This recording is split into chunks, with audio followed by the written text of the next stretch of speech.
Beras oplosan merupakan beras hasil mencampur jenis satu dengan yang lainnya. Apakah fenomena mengoplos beras ini sudah terjadi ya sejak lama dan dapat ditemui di banyak tempat? Malam ini kita langsung bahas bersama narasumber sudah hadir di studio kami dengan dua narasumber sudah hadir Mas Yogi Prabowo selaku salah satu pemilik beras yang ada di Indonesia, kemudian juga sudah hadir di studio kami Mas Arianto Hareva selaku manajer pengaduan dan hukum dari YLKI. Selamat malam Bapak-Bapak. Ya. Assalamualaikum. Selamat malam. Terima kasih sudah meluangkan waktu di CNN Indonesia pada malam ini. Sehat ya? Alhamdulillah. Maafkan kalau macet tadi ke sini ya. Cukup ramai jalan ibu kota. Saya mau ke Mas Yogi terlebih dahulu. Mas Yogi, tentu kita harus memberikan edukasi ke publik ya untuk mengenal fenomena beras oplosan ini. Kalau memaknai dulu, beras itu sendiri jenisnya ada berapa ya di tanah air? Iya, oke. Pertama beras dulu ya. Beras ini jadi di Indonesia ini kalau kita berbicara tentang varietas benih ya, varietas benih itu ya. Pada dasarnya beras itu terbagi dua ya secara fisik gitu ya. Ada pertama ada long grain, itu bijinya panjang, lalu ada short grain. Lalu masing-masing di long grain dan short grain itu ada yang aromatik dan non aromatik. Baik. Lalu kalau kita bicara dengan tekstur itu ya atau rasa pulen itu ada yang pulen lalu ada yang pera gitu ya. Tapi kalau kita bicara benih ini ya, benih ini ratusan yang sudah tersertifikasi dan ini sudah terdistribusi di masyarakat itu sendiri.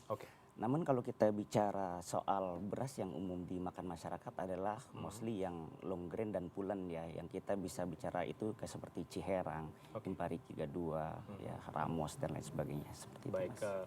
tentu juga publik sudah mengetahui ya ada beras premium, kemudian beras medium, submedium, ada juga beras yang terakhir kalau saya himpun beras pecah. Betul. Itu bisa dijelaskan ke kami? Iya, jadi belum tahu kami. untuk tadi adalah berdasarkan variety ya. Lalu yang kedua adalah berdasarkan tadi pemisahan berdasarkan standar mutu gitu ya. Jadi di Indonesia ini ada dua standar ya. Jadi ini harus kita pastikan juga mana sebenarnya yang ingin dipakai gitu ya. Jadi ada standar nasional Indonesia (SNI). Lalu yang kedua adalah standar yang dikeluarkan oleh Bappenas. Kalau nggak salah itu nomor 2 tahun 2023 gitu ya. Yang tadi diberitahukan sebelumnya 4 macam itu adalah yang dikeluarkan oleh Bappenas. Karena untuk SNI ini berbeda sekali. Tapi kalau kita berbicara di urusan lab ya, pengujian lab, mereka ini patokannya SNI. Sedangkan kalau kita berbicara industri beras, yang digunakan adalah standar Bappenas. Jadi kerancuan ini ya tentang standar mutu ini ya, itu bisa jadi ini juga masalahnya. Kita silakan dilanjutkan. Lalu kita berbicara soal beras premium ya. Premium itu apa? Jadi kalau kita berbicara ya beras itu yang standar mutu adalah hasil dari penyosohan. Jadi kalau kita bicara di sini ada beberapa beras ya yang terlihat ya. Jadi di sini ini ada beras premium ya. Beras premium kalau sesuai standar Bappenas itu adalah yang brokennya 15%. Jadi kalau kita bicara standar mutu yang dinilai adalah pertama adalah dari kadar airnya ya. Kadar air berasnya itu sendiri. 15% ini butir patahnya begitu ya? Butir patahnya. Itu apa butir patah? Butir patah itu artinya berasnya yang tidak utuh 100%. Artinya dia hanya di 50% saja. Kalau standar Bappenas. Kalau SNI 75% itu baru dianggap patah.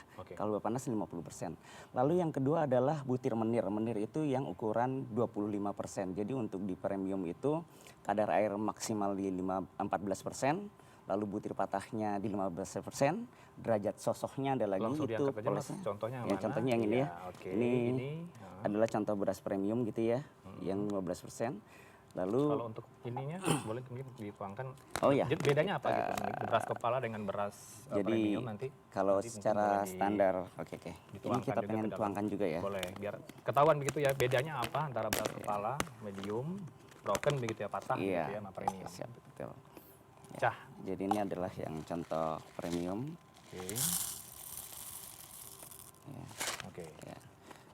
Jadi kalau secara fisik, sambil dilihat ke tengah kamera nanti ya. Ini terlihat gak ya kalau seperti ini ya? Mungkin lebih terlihat Ini jadi adalah beras premium. Dia ini kalau dilihat butiran patahnya sangat sedikit sekali ya. Hanya 15% itu hampir tidak tampak pada mata. Lalu Yang patah warnanya yang mana Mas? Boleh dilihat Mas. yang patah itu, kalau kita bicara patah ini mungkin kita bisa Oh, lihat lebih seperti ini. kecil begitu ya? Lebih kecil. Oke. Jadi ini mungkin Dikira terlihat gak ya kecil. di kamera? Iya, kelihatan. Jadi ini broken ini Boleh berasnya dibuka? kecil-kecil, kita buka ya. Nah, jadi jelas begitu ya, mana yang Siap. beras pecah, mana Ya. yang beras utuh begitu ya Mas ya. Oke, ini beras pecah begitu ya. Jadi ini dicampur 15% ke beras yang utuh begitu.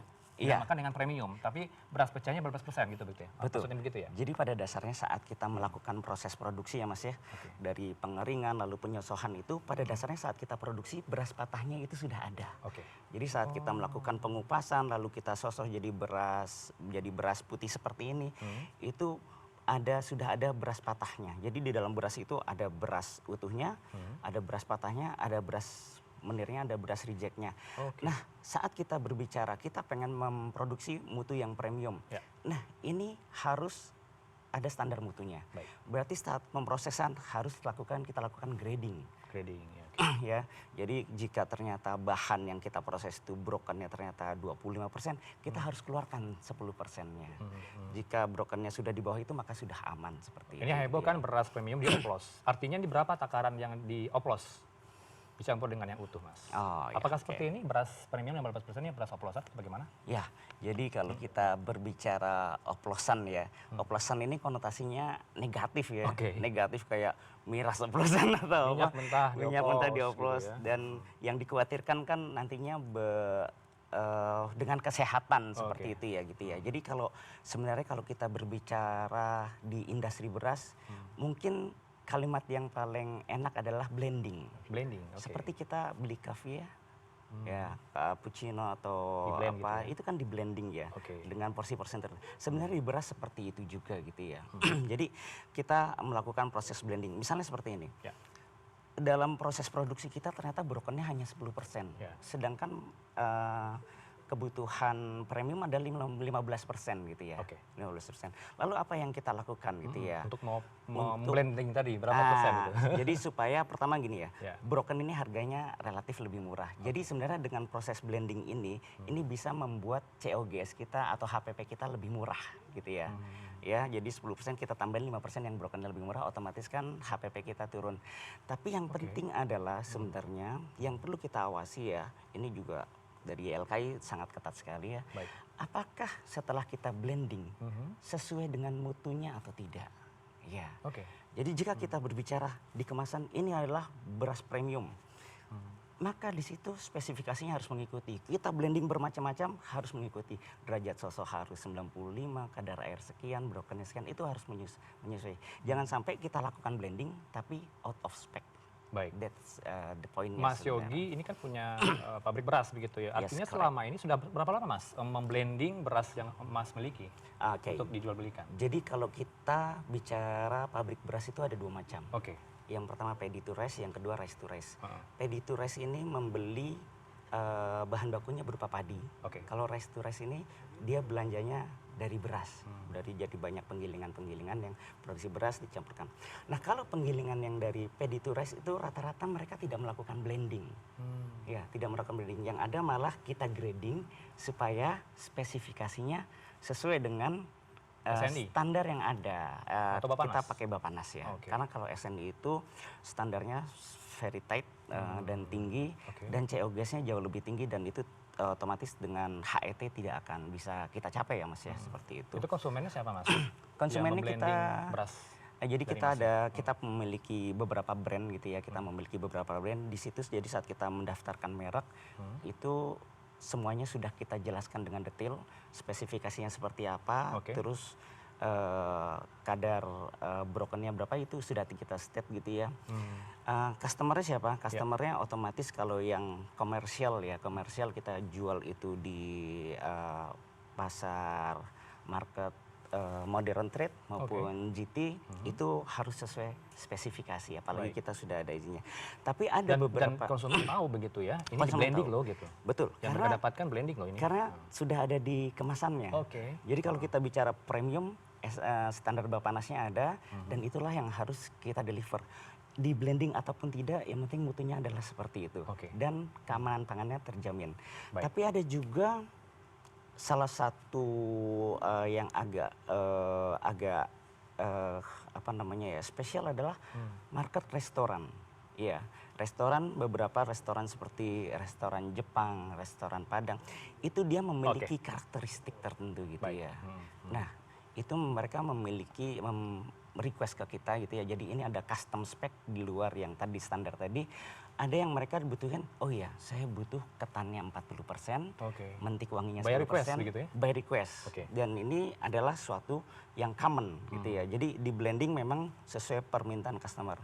Baik. Seperti itu. Saya langsung lempar ke Mas Arianto melihat salah satu contoh dari Mas Yogi ini, apakah memang sudah lumrah terjadi di pasaran ada beras yang di blending? Ya, sebenarnya di pengaduan kita di LKI juga ada keluhan atau aduan dari konsumen menyampaikan bahwa kualitas yang premium dicampur dengan yang kualitas yang medium, terus diperjualbelikan dengan harga yang tinggi. Dan menurut kami itu hal yang merugikan konsumen. Kenapa? Ketika kita melihat dari Undang-Undang Perlindungan Konsumen bahwasanya konsumen itu punya hak untuk mendapatkan informasi yang benar, pasti dan jujur juga. Artinya bahwa ketika memperjualkan suatu produk, barang dan jasa kepada konsumen, konsumen itu punya hak untuk diinformasikan, disampaikan seperti apa kandungan-kandungan dan SOP. Meskipun klaimnya dari Mas Yogi itu sudah diinfokan begitu ya Mas ya di mereknya. Betul. Di label kan udah ada. Sudah ada. Sudah tahu. Nah, kalau misalnya ada informasi seperti itu kembali lagi ke konsumen melihat apakah itu dapat dipilih atau dapat dipertimbangkan untuk dipilih, dipergunakan untuk dikonsumsi, itu kembali ke konsumen. Tapi kebanyakan pengaduan di LKI itu justru tidak ada informasi. Belum diinformasikan kepada konsumen apakah ini barang seperti apa. Kebanyakan teman-teman kita di LKI juga, di retail-retail itu banyak oknum yang melakukan yang dalam tanda kutip tidak etikat baik. Dengan mencantumkan yang kualitas yang premium dan medium dijual dengan harga tinggi, dan itu menurut kami yang sangat kami sayangkan bisa terjadi di masyarakat. Ada tidak salah satu dari laporan tersebut berasal dari tempat Mas Yogi ini? Jangan-jangan ada masuk? Untuk saat ini mungkin belum. Masih klarifikasi nanti mungkin di kapan bisa kami. Oke, tapi seperti apa respon YLKI dengan fenomena tersebut? Ada produsen yang tidak secara detail untuk menjelaskan itu ke mereka? Untuk saat ini kita belum ada klarifikasi ya dari pihak pelaku usaha. Tapi dalam hal ini kita tetap YLKI menyoroti ya terkait informasi dan pemerintah juga untuk ambil tindakan-tindakan ya untuk mencegah. Soalnya kan ini kasus isu-isu masalah beras ini bukan sekali dua kali terjadi. Cuman pada akhir-akhir ini isu yang sangat dibicarakan. Tapi Mas Arianto menerima laporan tersebut, beras itu dioplos atau di blending yang kebanyakan masuk di YLKI? Mungkin istilah dari Bapak tadi di blending ya? Di blending. Tapi istilah kita ini yang tersebar di mana ini lebih ke oplos. Dioplos begitu. Berapa banyak laporan yang masuk di YLKI? Kalau di YLKI mungkin bisa sampai 50 pengaduan. Tapi berbeda-beda mungkin dari pengaduan terkait permasalahan kualitas, kuantitas, dan lain sebagainya. Bentuk perlindungan tentu ada tindak lanjut begitu ya. Apakah mereka akan bawa ke pidana nanti atau bagaimana dengan fenomena ini? Kalau misalnya kita mengarah ke penyelesaian ya, kalau di Undang-Undang Perlindungan Konsumen itu sebenarnya dikasih dua cara penyelesaian, bisa secara litigasi dan non litigasi. Tapi perlu saya ingatkan bahwa ini sanksi oplosan ini ya, kalau Undang-Undang Perlindungan itu sanksi pidananya itu lumayan tinggi. Di pidananya itu bisa ancaman 5 tahun penjara dan dendanya itu bisa 2 miliar rupiah. Dan itu ancaman yang luar biasa juga menurut saya. Jadi terkait dengan aduan-aduan ini juga kita YLKI juga tetap memberikan ya saran kepada pemerintah, apalagi aparat penegak hukum ya, untuk segera mungkin melakukan tindakan-tindakan bagi oknum sehingga isu-isu seperti ini tidak merajalela dan susah untuk diselesaikan. Mas Yogi, ada oknum nih kata Mas Arianto tadi yang bermain. Yang jelas bukan dari Anda begitu ya. Bagaimana kemudian menjawab keraguan-raguan publik nih Mas untuk blending ini sendiri? Iya betul, pada dasarnya ya kami selaku pengusaha penggilingan ya terutama ini sangat mendukung sekali ya praktek-praktek kontrol yang dilakukan oleh pemerintah sekarang ini untuk menertibkan ini, karena kita memang melihat jika misalnya terjadi anomali atau ketidakwajaran ini gitu ya dengan yang tadi sudah ditemukan, ini memang kita pun menjadi suatu masalah karena terjadi suatu persaingan yang tidak positif jadinya gitu ya. Nah, keterkaitan dengan yang tadi ya laporan ya, mungkin kalau saya bicara kalau kita berbicara soal blending atau tidak blending itu masyarakat saya rasa tidak bisa membedakan ya ini blendingan atau tidak. Tapi tadi yang dari laporan masyarakat itu Mas Ari tadi bilang bahwa mutunya ini tidak sesuai gitu ya Mas ya. Nah, berarti kita bicara bahwa sebenarnya terjadi penurunan mutu atau mutunya yang tidak sesuai dengan seperti biasanya ini gitu ya. Oke. Atau mungkin yang memiliki apa namanya memang pengamatan yang cukup baik bahwa ini tidak sesuai gitu ya. Nah, jadi kalau kita berbicara ya sebenarnya kalau misalnya kita bicara rantai panjang ini kan dari beras ini pertama dari hulu ada petani, lalu kita ada pengolahan, lalu distribusi gitu ya. Nah, kalau kita bicara yang beras terdistribusi di masyarakat itu sebenarnya ada juga yang ke retail itu tidak diolah hanya dari penggilingan saja. Baik. Tadi penggilingan ada yang ready to rice, lalu ada yang rice to rice, tapi di sini juga distribusi. Jadi kita biasa sekali marak melihat ya kalau kita berbicara gitu ya. Memang di penggilingan ini gitu ya, ada beberapa oknum gitu ya yang memang secara teknis tidak memiliki kapabilitas untuk membuat produk-produk tertentu. Kalau kita bicara premium misalnya ya, di sini tidak boleh ada yang namanya gabah, batu, butir hitam, butir kuning. Dan itu hanya bisa begitu ya? Iya, dari spesifikasi Bappenas seperti itu ataupun SNI. Nah, bisa dipastikan tidak semua penggilingan bisa melakukan itu, gitu ya. Karena itu membutuhkan alat tertentu yang nama color sorter. Baik untuk memisahkan broken dan menir sesuai spek itu juga membutuhkan alat tertentu, di mana tidak semua penggilingan memiliki itu, gitu ya. Gitu. Jadi memang ada yang ini supaya kita tidak pungkiri ya, kenakalan itu dimanapun ada istilahnya gitu ya. Dan kita sangat mensupport pemerintah untuk benar-benar tegas terhadap pelaku kecurangan ini gitu ya. Karena itu merugikan seluruhnya. Lalu kita juga harus melihat yang disorot nih jangan penggilingan aja. Kenapa seperti itu? Yang kita perlu sorot juga adalah saat distribusi.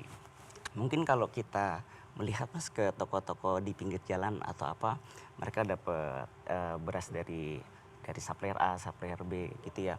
Lalu mereka memiliki brand mereka sendiri. Tapi brand ini biasanya yang mereknya umum seperti Kembang atau Walet, Rojo Lele dan lain-lain. Jadi kadang itu mereka lakukan blending juga seperti itu. Blending jadi mereka campur. Dan lolos uji lab gitu ya Mas ya? Kalau kita bicara lab gitu ya, rasanya tidak banyak yang melakukan uji lab. Tidak semua begitu ya? Tidak semua. Kalau kita berbicara dari itu tidak semuanya melakukan. Karena pertama ya kita tidak tahu juga ini sebenarnya standarnya pakai yang mana, SNI atau Bappenas. Lalu tidak mungkin ya saya lihat juga di pelaku usaha ini sosialisasinya juga belum terlalu masif gitu ya, bahwa saat kita memproduksi beras gitu ya, karena memproduksi beras ini kalau kita bicara penggilingan ini kan banyak yang kecil-kecil, 90% kalau nggak salah penggilingan saya kecil-kecil, ini masih budaya. Memproduksi beras ini masih budaya, masih biasanya seperti ini. Ini ayah saya seperti ini kayak gitu ya. Ya, jadi memang belum masuk ke dalam standar industri perberasan kita. Nah, inilah kita fungsinya perlu berkolaborasi bersama-sama antara pemerintah, dinas terkait, termasuk pelaku usaha dan konsumer. Bagaimana caranya supaya ini menarik. Tapi harapan kami adalah kita dilakukan pembinaan, ya seperti itu supaya menjadi lebih baik lagi. Ya, termasuk sampai di distribusinya yang seperti itu. Jadi kalau kita berbicara secara komprehensif ya, pengecekan ini harus kita lihat di penggilingan seperti apa, lalu pelaku di distribusi atau toko-toko seperti apa itu kita juga harus melihat. Ini ada koordinasi lintas kementerian yang harus bertanggung jawab. Mas Ari, kalau laporan yang masuk ke LKI, apakah ada mereka yang dirugikan karena keracunan dari beras oplosan ini? Untuk saat ini terkait dari sisi kesehatan masih belum. Cuman kita YLKI tetap menyoroti terkait keamanannya. Ketika barang yang dioplos, kadangkala barang itu beras ya dicampur dengan yang mungkin ada kadaluarsanya masalah, terus dicampur dengan yang fresh, itu kan itu dampaknya itu luar biasa kalau misalnya ada bahan formalis dan sebagainya itu juga harus dijangkau juga mitigasi risiko. Ada tidak laporan seperti Tapi itu, Mas? untuk saat ini masih belum ada ya untuk aduan terkait masalah kesehatan ya dengan mengonsumsi ini. Yang Tapi, ada dari sisi apa? Yang masuk dari sisi sekarang ini lebih ke kualitas ya. Kualitas sama juga kuantitas ya. Kadang juga teman-teman juga ada produk beras juga yang diperjual di retail-retail yang nggak sesuai dengan takarannya, dan itu juga harus kita sorotin juga. Artinya bahwa kita tidak hanya menyoroti soal kualitas tapi kuantitas juga, sehingga konsumen itu dapat menggunakan atau mengonsumsi barang beras ya sesuai dengan yang diperjanjikan di kemasan gitu. tindak lanjut seperti apa, Mas? Nah, kalau upaya hukum apa bagaimana dengan sisi kualitas kuantitas tadi? Untuk saat ini kita sedang membuka kanal pengaduan ya untuk konsumen. Nanti kalau misalnya konsumen banyak mengadukan ke kita, kita langsung menyampaikan ke pemerintah khususnya yang menyampaikan keluhan dan aduan konsumen, yang kemudian nanti kalau misalnya belum ada penyelesaian mungkin kita tindak lanjut ke proses hukum begitu. Oke, ada tidak melakukan hal tadi, Mas, dugaan kualitas kuantitas yang dicurangi dari teman-teman Mas lah. Kalau dari Mas mungkin 100% walau saya yakin, Haikul yakin Anda jujur begitu ya. Tapi teman-teman di lapangan ada seperti itu, Mas, yang kualitasnya diturunkan, kuantitasnya juga. Iya, betul. Memang kalau saya sih belum pernah melihat secara langsung ya praktek gitu ya. Karena kalau saya melihat secara langsung pasti akan langsung kita tegur gitu ya. Karena ini tidak baik untuk industri dan ekosistem seperti itu ya. Tapi yang dari saya dengar memang beberapa melakukan itu. Baik, pertama ya, mereka tidak memiliki alat yang cukup untuk menguji yang mereka produksi apakah sesuai mutu atau tidak ya. Jadi seperti itu. Lalu yang kedua adalah memang gramasinya mereka kurangi sedikit. Mungkin ada yang disengaja ataupun kadang ada error gitu ya. Tapi kalau kita bicara ya, mungkin kita juga harus melihat ini secara komprehensif gitu ya. Kenapa sih ini terjadi gitu ya? Kenapa ini terjadi gitu ya? Yang pertama adalah kalau kita bicara ini adalah suatu industri, di situ ada karyawan, di situ ada cicilan bank mungkin ya dari pelaku industri, terus ada keluarga yang dihidupi juga gitu ya. Kalau kita bicara sekarang HET ini sudah tidak masuk akal dengan HPP masih yang rendah ada. begitu ya. Terlalu rendah gitu ya. Sementara bayangkan dari tahun 2022 ke 2025 HPP ini sudah naik 55%. Harusnya menyesuaikan begitu ya. Betul. Celahnya di situ, kalau HET-nya tidak naik ya dioplos begitu. Iya, jadi ini dalam mode survival sebenarnya. Kadang mode survival, tapi kita juga tidak mengiyakan hal tersebut gitu ya. Kita juga tidak menginginkan ini terjadi gitu ya. Tapi ya kadang itu terjadi karena suatu aturan yang memang dia menjadi terjepit di sini. Saya rasa pemerintah harus melakukan sesuatu, menyesuaikan HET ini sesuai juga dengan HPP-nya. Karena dari bawah tidak boleh ke bawah, tapi dari atas tidak boleh ke atas. Terjepit ini. Betul, ini masukan dari pengamat pertanian saya sudah wawancarai. Terima kasih untuk waktu berdua. Semoga dengan dialog ini memberikan pemahaman ke publik begitu ya, mana yang beras yang sebenarnya bisa dibeli dengan kualitas yang jujur dan juga kuantitas yang benar. Dan ini menjadi edukasi ya, kalau kita tampilkan tadi beras-beras yang ditampilkan di sini ada beras premium, medium, dan juga broken yang bisa Anda pilih. Dan kita harapkan memang komitmen pemerintah begitu ya Mas ya, untuk jujur untuk memberikan ke publik mana beras yang sesungguhnya mereka dapatkan, bukan dioplos begitu ya. Kita akan tunggu bagaimana kemudian Kementerian Pertanian dan kolaborasi dengan kementerian lainnya. Terima kasih untuk waktunya Mas Yogi Prabowo, pemilik pabrik beras yang ada di Indonesia, salah satunya di tanah air, kemudian Mas Arianto Arifa, manajer peliput dari pengaduan dan hukum YLKI. Selamat malam Bapak-bapak. Assalamualaikum. Waalaikumsalam warahmatullahi wabarakatuh.